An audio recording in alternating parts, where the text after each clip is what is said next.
Sometimes the relationships we are led to root for aren't the ones we connect with the most. Simply put, viewers don't follow a romance because a story says they belong together. They follow it because said characters went on a journey to earn that connection. And Danny Phantom did exactly that, accidentally creating a relationship that made fans question whether or not the story chose the right person. So, in today's video, you'll understand how this show ultimately wasted a love story that had the potential to be something special. But in order to do that, we have to talk about spoilers. So, here's your warning now. And with that being said, in order to know why the romance in Danny Phantom excels in its short runtime, we need to know what makes a good romance. And I'm going to use a 2005 Pride and Prejudice movie as an example. So, in terms of writing a compelling love story, while traits like chemistry, attractiveness, and sexual tension are great for, getting the relationship started, it only gets you through the front door initially. Our characters have to build a deep emotional connection over time and learn to understand each other and challenge one another as the story goes on, while at the same time making the progression of said relationship believable. But there's one more ingredient that every romance needs in order for it to go from good to great, something that Pride and Prejudice excels at. From the jump, we have Mr. Darcy, awkward, arrogant, and snobby. In contrast, we have Elizabeth, quick-witted and unapologetic, not afraid to give you a piece of her mind. This makes for an interesting pairing. And through their interactions, it builds a foundation where both of them challenge one another to look inward and to confront their own biases and prejudices towards one another. Elizabeth, and to an extent the audience, learns how generous and kind Mr. Darcy can be towards those he cares about. And Mr. Darcy, on the other hand, learns how to humble himself and works to become a better man due to Elizabeth's influence. And this is where the secret ingredient comes in: stakes. As in that time, it was crucial for a woman to marry for financial survival, causing Mr. Darcy's proposal to be, while not the most ideal, beneficial. And while Elizabeth doesn't accept this proposal at first, through their interactions and discovering new things about one another, they don't just grow to be better for themselves, but for each other in the process. And that's what raises a relationship from simple attraction to a compelling love story. And Pride and Prejudice has the textbook making of an excellent romance. Chemistry bouncing off the walls, high levels of attractiveness, and sexual tension oozing from all directions, with high stakes to complement. But how does Danny Phantom, the show, stack up in comparison? Well, in order to find out, we need to take a closer look at Danny's main love interest, Sam Manson. From early on, we learn that Sam is one of Danny's main love interests, which by itself is fine, but that's all she is. Fine.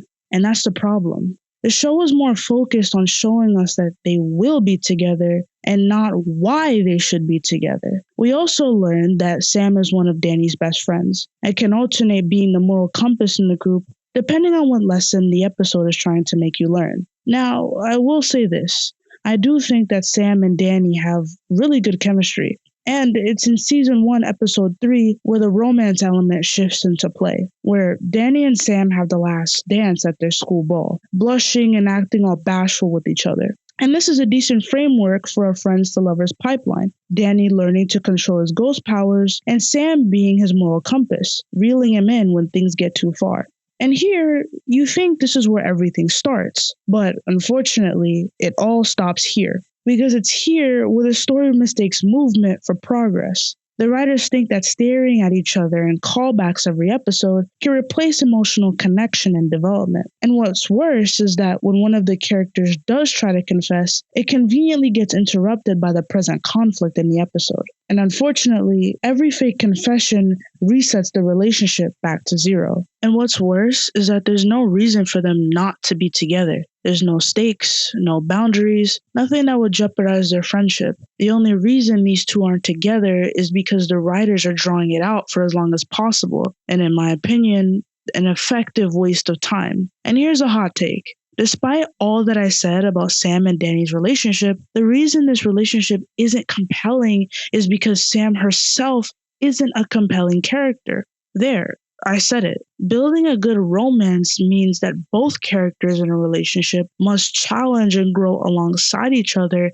in order to make it work. How can a relationship work if one of the characters barely gets any development? From season 1 through 3, Sam's character doesn't change at all. One episode, she learns one valuable lesson, and by the next three, she's back at square one. While Danny is constantly growing, learning new lessons, and controlling his powers, Sam is getting the Steve Rogers treatment, like their relationship frozen in time until the season finale when they kiss. The show thinks that since this ship is destined to be endgame, there's no work required to get there. But what if I told you that there's another character in this show? One who goes from being a generic background character to one who actually gets an in-depth character arc, a character who the fandom generally believes is the better love interest for Danny, and in some cases, the better love interest overall.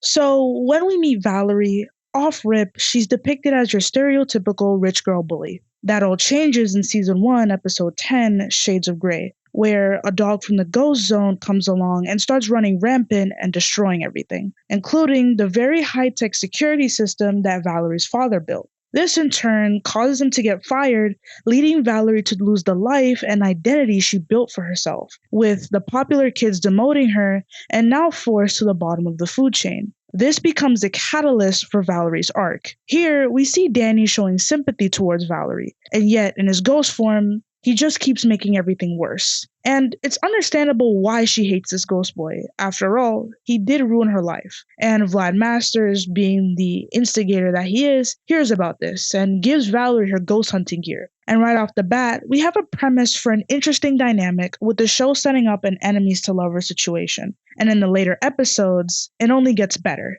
In season 1, episode 18, Life Lesson, Danny and Valerie are tasked with babysitting a sack of flour for their project. Valerie can't help babysit, for we soon find out she's working as the mascot for her local diner to help make ends meet. And in the midst of their rivalry, Skulker shows up and captures them and brings them to his island. That brings us to the relationship Danny and Valerie start to form, where they not only reach a common ground and start to form a truce, but also highlight the areas where Danny and Sam's relationship really missed the mark. While fleeing from Skulker, Danny and Valerie are bickering back and forth. Danny, knowing more about this enemy in the Ghost Zone, proposes that they need to work together in order to defeat Skulker. Valerie, while not trusting Danny in the slightest, decides to listen as she has no other option since they are literally handcuffed to each other. And going through a random door, they enter another plane of the Ghost Zone. And it is here we see their dynamic take a shift. As they are trying to break the cuffs, they are arguing, and Valerie is starting to spill to Danny all the events that happened thus far. How she has to work 2 jobs, saving to help both her father and for college, how her grades aren't doing so well, and how Danny isn't making these changes any easier by being a big jerk. And it's in that moment Danny's world shifts, starting to see things from her point of view and understanding why she's been acting this way all this time, and giving him insight on how bad her life has been since her dad lost his job. And it's in this moment Danny not only understands her, he sees her, and that's so powerful. With Sam, he took a passive approach in the relationship. With Valerie, he's more active, actively trying to not only understand her, but show her that not all ghosts are as bad as they seem, driving him to not only convince her to work together and defeat Skulker, but also offering to take her place as the Nasty Burger mascot to give her the day off once he finds out that it was her all along. Now, this interaction doesn't just change Danny, but Valerie as well. Near the end of the episode, she says, "That's because he never bothered to get to know me." But interestingly enough, it goes for her as well. Although she may not trust Danny Phantom that much, she sees Danny Fenton in a new light, thinking that maybe he wasn't as much of a jerk as she thought, turning into a budding relationship and a potential partner. And in my opinion, I do think that if Valerie had just told Danny her situation from the start, then he would have just understood, but I digress. This episode lays the groundwork for this relationship. Danny learns empathy, putting himself in someone else's shoes, and Valerie learns to see beyond her assumptions and gives Danny, and to extent Ghost, a chance. Their connection isn't built because the story tells us they belong together. It's built because they slowly learn to understand each other, which draws them together. But interestingly enough, these two have something that Danny and Sam seem to lack, which just so happens to be explored when we look at the episode Flirting with Disaster from season 2. This episode gives Valerie a lot more depth. while also giving substance to her relationship with Danny. Technus is the main villain of the episode here, with the intention of taking over the world using the satellite. He uses Danny and Valerie as his pawns in order to bring out his plan. And he does that by, well, you guessed it, playing matchmaker. And it's here where this relationship succeeds because it does something that Sam and Danny don't. Over the course of the episode, Danny and Valerie were seen to be texting each other, going on dates, learning more about each other, building an emotional bond, to the point where both characters were willing to sacrifice the things they loved to be with one another. Of course, for Danny being Danny Phantom, and for Valerie ghost hunting. This singular writing choice gave their relationship depth and stakes, something that Sam and Danny were missing. Because anyone can flirt, blush, or stare across a room, but sacrifice costs something. Something that the writers weren't willing to pay for. And since the show knew that those two were supposed to be endgame, they just showed up on screen with none of the depth, emotional bonding, and growth needed to make them a worthy relationship, as if they were entitled to this idea, with the only evidence needed to convince you being that they were cute on screen. But with Valerie and Danny, the show gave us evidence that they can not only be a compelling couple, but to everyone's surprise, a better one. And I absolutely love the character development that Valerie received in a short amount of time. She somehow received more development in 4 episodes than Sam did in 3 seasons. Going from the stereotypical selfish rich girl bully, losing it all, to them being a ghost hunter who was willing to set aside her own feelings and desires just so Danny wouldn't get hurt. Valerie being able to grow alongside the main character is also what makes her so much more compelling, because while Sam makes Danny a better hero, Valerie makes Danny a better person. And that's what makes these two relationships so different. One relationship develops Danny's powers, while the other develops Danny himself. Danny and Valerie don't feel like the better romance because they have better chemistry. They feel like the better romance because the show actually lets them earn their relationship. And imagine what we could have gotten if it played out this way. It would have been so interesting to have Danny and Valerie dating and helping each other figure out how to get stronger together. Valerie helping Danny figure out how to use his ghost powers better, and Danny helping Valerie get through the ghost zone so she can fight ghosts more effectively, and supporting her through her endeavors. They could have been so similar to Danny's parents as well, being an unstoppable ghost hunting couple.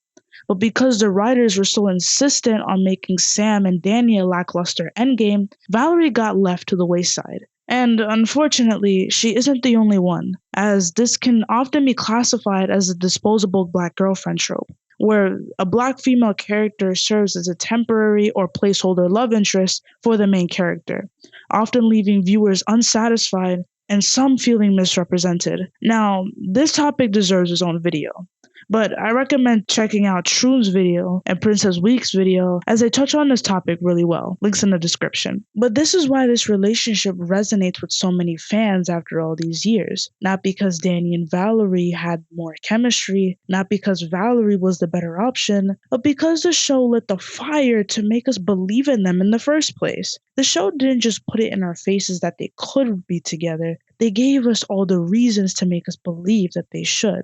And that's all it takes for an audience to start rooting for the story the writers never intended to tell in the first place.